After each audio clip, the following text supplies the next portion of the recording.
Political science के सभी students को मेरा नमस्कार।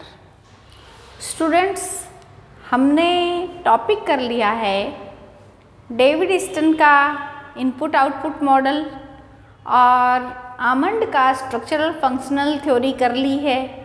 आज हम एक नए टॉपिक के साथ में आए हैं और टॉपिक का नाम है पॉलिटिकल डेवलपमेंट। पॉलिटिकल डेवलपमेंट की यदि हम बात करते हैं तो देखिए, केवल डेवलपमेंट की यदि हम बात करते हैं, डेवलपमेंट शब्द क्या है? तो डेवलपमेंट शब्द यदि केवल डेवलपमेंट को देखते हैं तो वो एक अर्थशास्त्र का सब्जेक्ट है। अर्थशास्त्र में डेवलपमेंट सब्जेक्ट आया था और अर्थशास्त्र के सब्जेक्ट से ही हमारे यहाँ पे आया है पॉलिटिकल डेवलपमेंट। तो देखिए, पॉलिटिकल डेवलपमेंट यदि शब्द है तो वो है राजनीति का शब्द, लेकिन केवल डेवलपमेंट की बात करेंगे तो वो है अर्थशास्त्र का सब्जेक्ट। तो हम एक बात तो देख लेते हैं कि डेवलपमेंट क्या होता है। डेवलपमेंट का अर्थ ये है कि जो व्यवस्था आज है, जो परिस्थिति आज है, जो सिचुएशन आज है, इससे उन्नततर तरक्की है, उससे विकास है, तो वो डेवलपमेंट है। तो हम ये देखते हैं, मैं यदि तुम्हें बताऊं कि प्राचीन समय में क्या था। प्राचीन समय में एक राजा हुआ करता था, तो राजा ही पॉलिटिकल के संबंधित सभी चीज़ों को, कार्यपालिका, व्यवस्थापिका, न्यायपालिका, सबसे संबंधित बातों को ध्यान में रखता था। राजा के पास ही सर्व शक्तियाँ थी। लेकिन धीरे धीरे क्या हुआ, लोकतंत्र विकसित हो गया और राजा ऐसे होने लग गए बीच में कभी कि राजा अपने निरंकुश शासन करने लगे, हिटलर, मुसोलिनी जैसे हुए। तो इसलिए धीरे धीरे पूरे के पूरे विश्व में राजा यानी कि राजतंत्र खत्म होता चला गया और लोकतंत्र आता गया। धीरे धीरे सभी इंग्लैंड में जहाँ पे आज भी राजतंत्र विद्यमान है, वहाँ भी धीरे धीरे लोकतंत्र, अमेरिका में, फ्रांस में, सब जगह लोकतंत्र विद्यमान होता चला गया धीरे धीरे।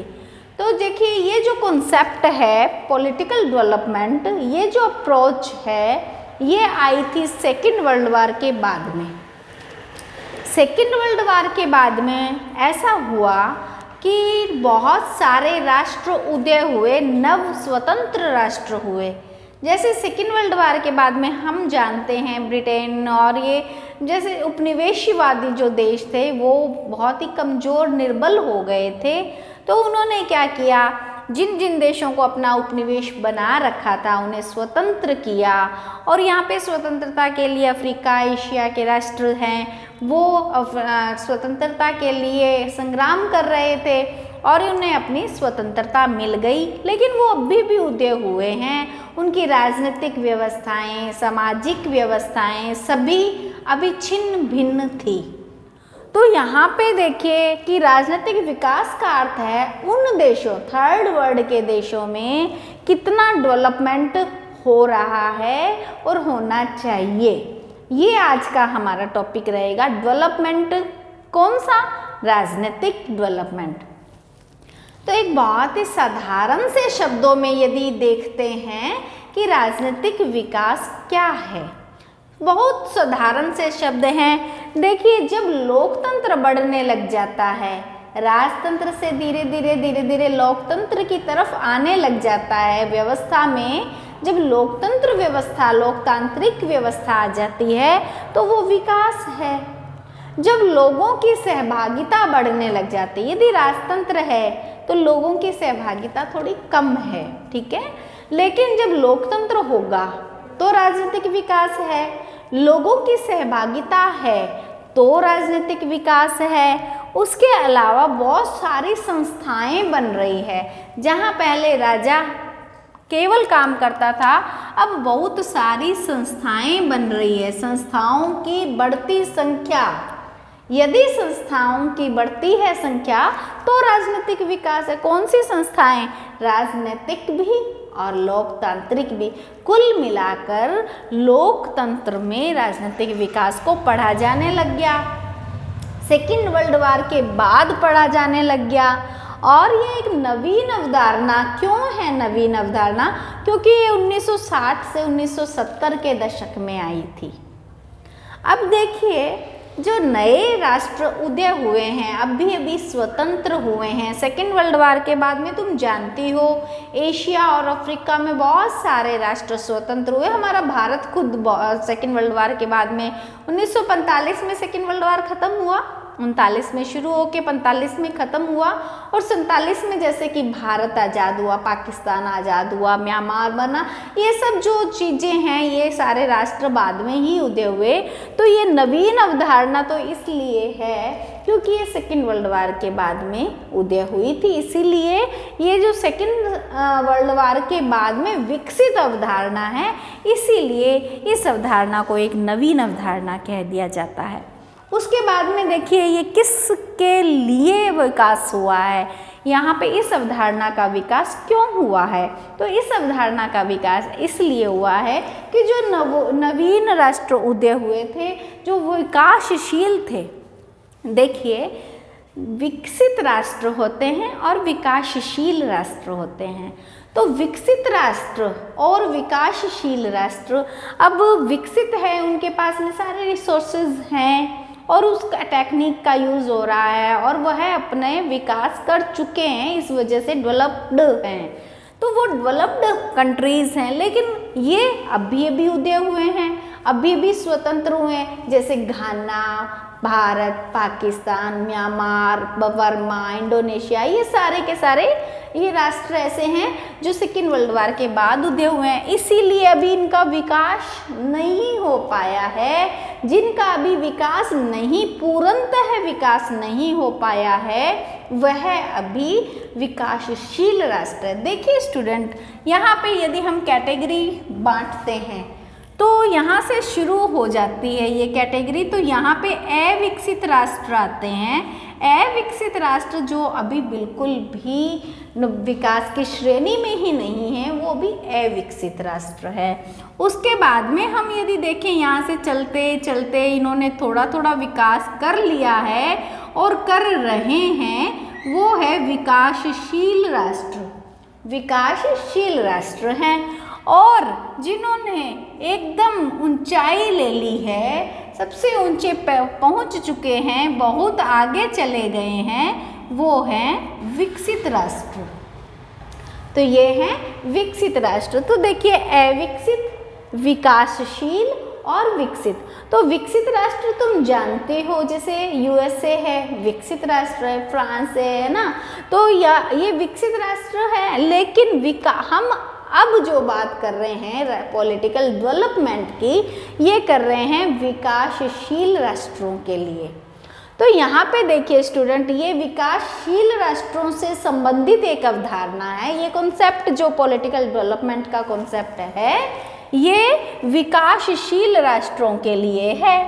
और क्या चीज़ है कि ये जो विकासशील राष्ट्र है, इनमें कौन कौन सी तो संस्थाएं हैं और कौन सी बनानी चाहिए, यहाँ पे क्या क्या प्रक्रियाएं होती हैं, यहाँ के क्या क्या लक्ष्य हैं, क्या क्या गतिविधियाँ चल रही है, कुल मिलाकर विकासशील राष्ट्रों में कौन सी व्यवस्थाएं हैं और कौन सी व्यवस्थाएं चल सकती है, और यहाँ पे कैसी प्रक्रिया हो रही है और कैसी होनी चाहिए। यहाँ का जो अध्ययन है, ये अध्ययन विकास में आता है। होता क्या है, हमने ये तो देख लिया कि जैसे जैसे राजतंत्र से लोकतंत्र की तरफ बढ़ेंगे, राजनीतिक विकास होगा। जैसे जैसे लोग अपनी जागरूकता बढ़ाएंगे, सहभागिता बढ़ाएंगे, तो वो राजनीतिक विकास होगा। और यहाँ पे हमने देखा है कि राजनीतिक और लोकतांत्रिक संस्थाएं यदि बढ़ेगी, केवल काम राजा ही नहीं बल्कि संस्थाओं द्वारा, एनजीओज द्वारा, इनके द्वारा होगा तो राजनीतिक विकास है। और यदि जागरूकता में वृद्धि होती है, जनता जागरूक होती है, जनता अपने अधिकारों के प्रति जागरूक होती है, जनता राजनीति में सहभागिता के प्रति जागरूक होती है, जनता यदि लोकतंत्र के प्रति जागरूक होती है, जनता खुद राजनीति में सहभागिता करती है, जागरूक जनता भी राजनीतिक विकास का ही एक उदाहरण है। और इसके साथ साथ में यदि मीडिया भी इंडिपेंडेंट है, मीडिया किसी के प्रेशर में आकर काम नहीं करता, मीडिया अपना स्वतंत्र विचार प्रस्तुत करता है, तो वो भी राजनीतिक विकास है, पॉलिटिकल डेवलपमेंट है। और इसके साथ साथ में अधिकारों की व्यवस्था जिस व्यवस्था में है, अधिकार भी जहाँ दिए गए हैं, वो भी पॉलिटिकल डेवलपमेंट हैं। तो मैं ये कहना चाहूँगी, ये जो समस्त लक्षण हैं, ये जो सारे के सारे लक्षण हमने किए हैं, ये राजनीतिक विकास के लक्षण हैं। देखिए, अब यदि छोटा प्रश्न आ जाता है, 7 या 8 नंबर का प्रश्न आ जाता है या 2 नंबर का प्रश्न आ जाता है कि राजनीतिक विकास के लक्षण क्या है। जनता जब अवेयर हो जाती है अपने अधिकारों के प्रति, जनता जब जागरूक है, जनता जब सहभागिता लेने लगती है राजनीति में, बहुत सारी संस्थाएं बनने लग जाती है, राजनीतिक संस्थाएं, लोकतांत्रिक संस्थाएं, उसके साथ साथ में राजतंत्र से लोकतंत्रीकरण होने लग जाता है और अधिकार भी मिलने लग जाते हैं और संचार भी स्वतंत्र हो जाते हैं, तो हम ये कह सकते हैं कि इस देश में राजनीतिक विकास हो चुका है। तो देखिए, जो विकसित है वहाँ तो ये सब है ही है ना। तो जो विकसित राष्ट्र हैं वहाँ तो ये सब हैं, लेकिन विकासशील राष्ट्रों में अभी धीरे धीरे आ रहा है, क्योंकि अभी विकासशील है, विकास हो रहा है। तो यहाँ के जो है राष्ट्र, विकासशील राष्ट्रों से संबंधित अवधारणा क्या है? राजनीतिक विकास, पॉलिटिकल डेवलपमेंट। अब देखिए, हमने लक्षण कर लिए, हमने देख लिया कि ये विचार कैसे कैसे आए। तो उसके बाद में हम देखेंगे कि इसका कारण क्या है, कैसे आए ये, इसका किस कारण से राजनीतिक विकास आया। तो प्रश्न बनता है, राजनीतिक विकास का कारण क्या है।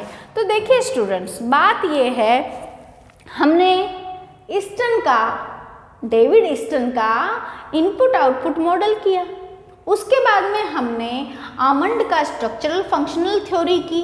देखिए, जब हमने ये किया तो हमने देखा कि इन्होंने विकसित ही देशों का अध्ययन किया था, इन्होंने विकसित देशों का अध्ययन किया और विकसित देशों में कैसी व्यवस्था चलती है, कैसी प्रक्रिया होती है, कैसी स्थिति है और उनके लक्ष्य क्या क्या हैं और विकसित देशों की व्यवस्थाओं में गतिविधियां क्या क्या हैं, ये वो सब देख रहे थे। तो यहाँ हमने एक बात नोटिस की कि जो आमंड थे और जो ईस्टर्न महोदय थे, उन्होंने केवल और केवल विकसित राष्ट्रों का ही अध्ययन किया था, विकसित राष्ट्रों की व्यवस्थाओं का ही अध्ययन किया था, जबकि जरूरत किसकी थी? हमें जरूरत थी विकासशील राष्ट्रों को धीरे धीरे धीरे धीरे विकसित की श्रेणी में ले जाने की। तो जरूरत क्या है कि विकासशील राष्ट्रों की संस्थाएं देखी जाए, उन संस्थाओं की प्रक्रियाओं को ध्यान में किया जाए और वहाँ की स्थिति देखें, वहाँ के लक्षण, वहाँ के लक्ष्य, वहाँ की गतिविधियाँ, ये सब यदि हम देखते हैं तो हम उसमें सुधार कर सकते हैं, है ना। किसी भी उपचार को करने से पहले रोग का पता होना चाहिए, है ना। तो निदान हमारे को ये देखना है कि विकासशील राष्ट्रों में क्या कमी है, कैसी प्रक्रिया हो रही है, कैसी संस्थाएं हैं। तो यहाँ पे क्या हुआ, एक प्रिंसटन विश्वविद्यालय में 1960 से लेके 1970 तक के बीच की ये बात है। तो प्रिंसटन विश्वविद्यालय यूएसए में है। तो यूएसए में बहुत सारे प्रोफेसर थे, ठीक है। प्रिंसटन विश्वविद्यालय में बहुत सारे प्रोफेसर थे। उन्होंने क्या किया, ये जो विकासशील राष्ट्र हैं वहाँ जाकर उनकी व्यवस्थाओं का अध्ययन किया। समझे कि वहाँ पे जा के व्यवस्था आमंड के जैसे, ईस्टर्न के जैसे केवल विकसित राष्ट्रों का ही अध्ययन नहीं किया, बल्कि हर देश में गए, जाके वहाँ की व्यवस्था का, वहाँ की संस्थागत प्रक्रियाओं का, वहाँ की स्थिति का, वहाँ के लक्ष्यों का, वहाँ की गतिविधियों का, वहाँ कैसे राजनीतिक व्यवस्था चल रही है, ये देखने का प्रयास किया। कौन? 1960 से 70 के दशक में प्रिंसटन विश्वविद्यालय के प्रोफेसर्स। उन्हीं में से एक प्रोफेसर, प्रिंसटन विश्वविद्यालय में से ही एक प्रोफेसर था ल्यूशियन पाई। तो ल्यूशियन पाई जो कि पॉलिटिकल डेवलपमेंट अप्रोच, जो ये सिद्धांत है, इसके पिता कहलाते हैं, father of thought of political development. ठीक है, ल्यूशियन पाई ने ये कहा, कहते कि हमें घर घर का अर्थ है प्रत्येक अविकसित, या अविकसित नहीं कहेंगे, विकासशील राष्ट्र में जाना चाहिए। तो देखिए, ईस्टर्न के जो व्यवस्था सिद्धांत था और आमंड का जो सिद्धांत था वह केवल विकसित राष्ट्रों तक ही था।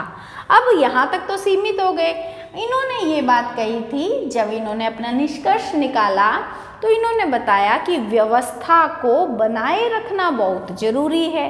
ठीक है, व्यवस्था बिखरनी नहीं चाहिए, व्यवस्था टूटनी नहीं चाहिए, व्यवस्था को मेंटेन करके रखना है। ठीक है, जब आमंड और ईस्टर्न ने बात की तो इन्होंने निष्कर्ष निकाला, किसी भी राजनीतिक व्यवस्था में व्यवस्था को बिखरने नहीं देना चाहिए, बल्कि व्यवस्था को बने रहना चाहिए। और बने रहने के लिए सातत्य, टिके रहना, परसिस्टेंस। तो बने रखने के लिए, बनाए रखने के लिए व्यवस्था को क्या चाहिए? मेंटेनेंस चाहिए। तो मेंटेनेंस चाहिए, ये बात हो गई, मेंटेनेंस चाहिए। लेकिन बात यह है कि मेंटेनेंस तो उसकी की जाती है जो पहले से बना है। अब ये जो विकासशील राष्ट्र है, यहाँ पे मेंटेनेंस किसकी करें? यहाँ तो व्यवस्था ही नहीं है। क्यों? क्योंकि व्यवस्था तो पहले दूसरे राष्ट्रों के हाथों में थे। ये तो व्यवस्था तो दूसरे राष्ट्रों के हाथों में थी और वो तो छोड़कर चले गए। तो यहाँ पे कारण ये है इसका कि पॉलिटिकल डेवलपमेंट अप्रोच क्यों आया? क्योंकि जो ईस्टर्न और आमंड ने व्यवस्था दी थी वो विकसित राष्ट्रों के लिए दी थी, और वह व्यवस्था इन देशों के लिए कामयाब नहीं हो पाई, क्योंकि इन दोनों ने ये कहा कि व्यवस्था को टिकाए रखना है, परसिस्टेंस रखना है। इस परसिस्टेंस के लिए व्यवस्था में मेंटेनेंस जरूरी है, जो मेंटेनेंस उसकी होती है जहाँ पे पहले व्यवस्था होती है। यहाँ अभी विकासशील राष्ट्रों में व्यवस्था थी ही नहीं, तो इसलिए यहाँ पे एक नया कॉन्सेप्ट आया, वो कॉन्सेप्ट है पॉलिटिकल डेवलपमेंट। तो इन्होंने ल्यूशियन पाई ने बताया, कहते कि यहाँ पे पूरी की पूरी व्यवस्था को ही बदलने की आवश्यकता है। यहाँ पे मेंटेनेंस से काम नहीं चलेगा, यहाँ पे पॉलिटिकल मेंटेनेंस नहीं, बल्कि क्या करना है, पूरी की पूरी व्यवस्था को ही बदलना है। और बदलने के लिए हमें क्या करना पड़ेगा? थर्ड वर्ल्ड के देशों का अध्ययन करना पड़ेगा। वहाँ पे राजनीतिक व्यवस्था कैसी चल रही है, क्या क्रियाएं हैं, क्या लक्ष्य हैं, क्या स्थिति है, क्या गति है, पहले देखना है। फिर कमियां क्या है, फिर हमें जानना है कि इस कमी के कारण से ये डेवलपिंग है, ना कि डेवलप्ड है। तो फिर देखिए, यहाँ पे 1960 और 70 के बीच में प्रिंसटन विश्वविद्यालय, वीवी यानी विश्वविद्यालय, ठीक है, और यहाँ पे यूएसए में यहाँ पे बहुत सारे प्रोफेसर थे। ये इंडिया में आए, पाकिस्तान में आए, म्यांमार में आए और घाना में आए, ये बहुत जगह गए। तो देखिए, हमें ये देखना है कि प्रिंसटन विश्वविद्यालय में ही ल्यूशियन पाई प्रोफेसर थे।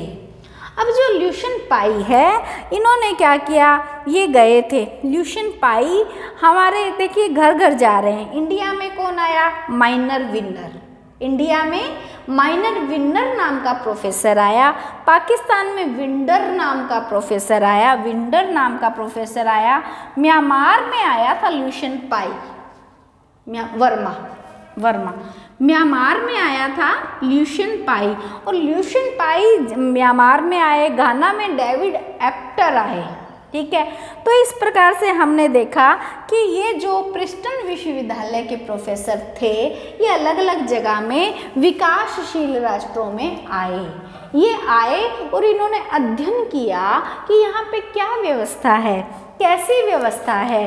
तो इन्होंने ये देखा कि अच्छा व्यवस्था ऐसी है, तो इन्होंने कुछ अपने विचार दिए।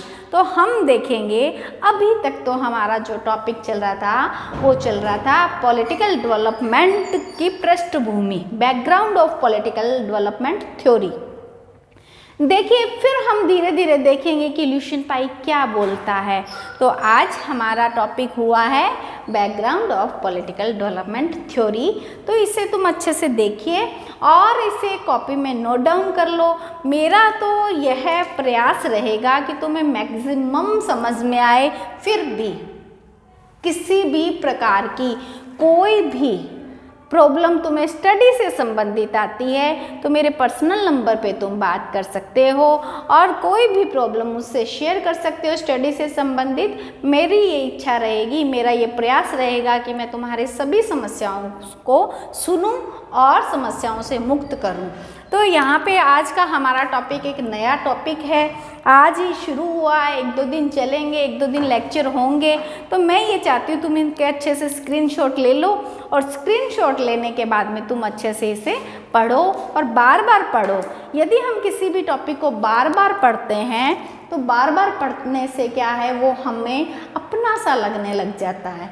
तो यहाँ पे बार बार पढ़ोगे तो तुम्हें इसके बारे में समझ में आएगा कि ये क्या कह रहे हैं, कैसे क्या इसमें है। तो अभी मेरा तो यही रहेगा, राजनीति विकास टॉपिक अभी चल रहा है, थोड़ा सा मुश्किल टॉपिक है, लेकिन मैं बहुत ही सरल ढंग से तुम्हें करवाने की कोशिश करती हूँ। मैं अपने ही उदाहरण दे दे के तुम्हें समझाने की कोशिश करती हूँ। फिर भी कोई प्रॉब्लम आती है तो तुम मुझसे बात कर सकते हो।